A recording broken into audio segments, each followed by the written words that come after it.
before he became Trump's favorite golfing buddy, he was the #1 critic of Trump. He was nonstop anti-Trump and assailing him. Do people change their stripes? I would submit no.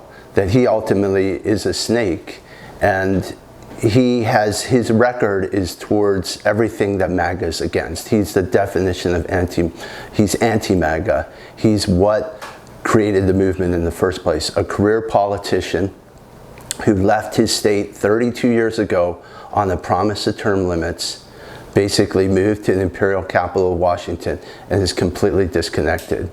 He's a 70-year-old childless warmonger. He has nothing to do with the people of this state.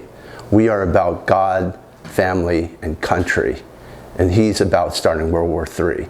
So those of us who have raised a family, who have come from families that gave it all for this country and realize this history, it's incumbent on someone to stand up and say no more. We have to break the bonds of Lindsey. We have to break the bonds of the swamp. We have to take this government back.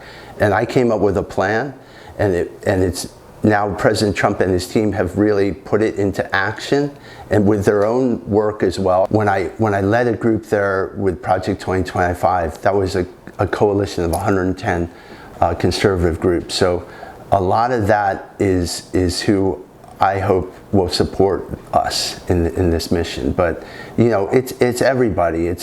I want grandparents. This is a very pro-grandparent. This is a very pro-grandchild campaign. This is just pro-family, period. But like I say, it's people who came here for these values, who want to make sure that they continue to exist in South Carolina and are basically pushing out that we are going back to retake the country with them.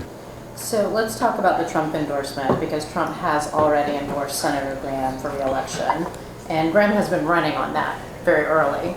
In your world, do you think that Trump ever switches horses in this race?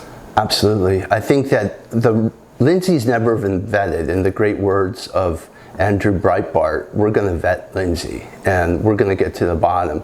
You know, we remember Lindsey as one of the most heinous anti-Trumpers in the 2016 cycle.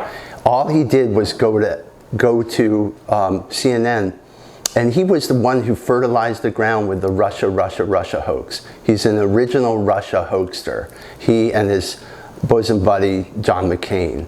That's the call, to go back and preserve the liberty and this great republic for another 250. But that's not going to happen with someone like Senator Graham, who has no stake in the future of this country. He has no family, he has no grandkids. He should be visiting his grandkids on weekend, not visiting dictators halfway around the world. Are you suggesting that if someone doesn't have a family, that they shouldn't be in a leadership position in the United States Senate? In Senator Graham's case, yes. He does not understand what it means to stay up with a sick child. He does not understand what it means to make educational decisions, that the public school systems fail people. He doesn't know what it's like to sit around the kitchen counter and not be able to balance the monthly budget. You know, what he does know is how the lard-on costs that ultimately make it impossible for the next generation to buy a house, to even buy a car, to keep a job. Like, all that expense, the trillions of dollars we forked out for democracy building in Iraq and Afghanistan, and trying to topple Gaddafi and wherever else he wanted to drop bombs, which is everywhere. There's never been a place the man doesn't want to drop a bomb. You know, that gets paid for by our children and their grandchildren, and how is it paid? Every month that they have to stay in another rental apartment and they can't get their starter home. Meanwhile, he sat on the sidelines as 20 million illegals came in. He is known as Gramnesty for a reason. He has no sense of what it means to be losing your job to illegal labor, or have your job shipped over to China and told to train the Chinese to make life more efficient.